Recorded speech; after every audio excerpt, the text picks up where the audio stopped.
It's distant from what the students want. It's distant from what from where we are in reality now, almost 2.5 years into this pandemic, and things are not the same as they were day one. So we need the university to take up notice of what students want and what the situation is calling for, what the provincial government is calling for, which is to not make up our own guidelines, but to follow the public health guidelines. Western University is certainly facing a lot of blowback, a lot of criticism for being the only such school in Canada to introduce a booster mandate and a mask mandate for students returning this fall. The mandates were just announced a couple weeks ago at the beginning of August, and a lot of parents, a lot of students, a lot of experts not happy about this decision. They say there's just no need for this. These things need to be optional.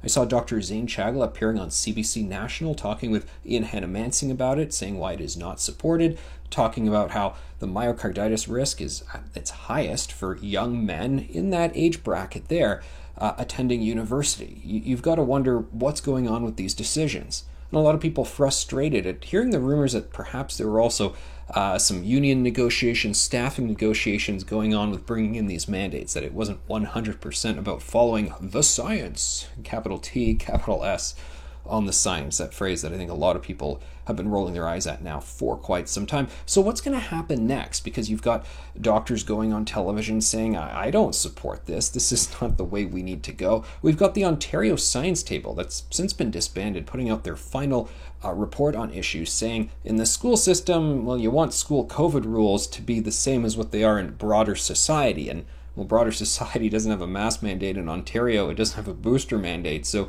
no reason to introduce it into the classroom there at places like Western University. I've been CC'd on correspondence that parents have sent into the school, or people who are grads and are donors, saying, I'm really unhappy about this, and this is going to negatively affect how we support our child's education here, or the donations that we make as people who formerly graduated from the school. It is not looking good for Western at all. And you've got to think that they're now saying this was not worth the drama, and perhaps they're looking for an elegant solution to back out of this. I mean, how much longer is this going to remain in place? Is the university going to find a way to ease out of it and say, okay, just kidding, we're not actually doing this? Now, I have heard from some individuals that the university is quietly pushing the exemption forms kind of broadly, so that people who are saying, I'm really unhappy about this, well, just sign the exemption form and you don't have to worry about it. You're exempt from all of this. But perhaps the concerns are going to be wider. There was a protest where there were a lot of students attending, and you had you had a couple prominent physicians who were actually there speaking, saying they did not support this decision. So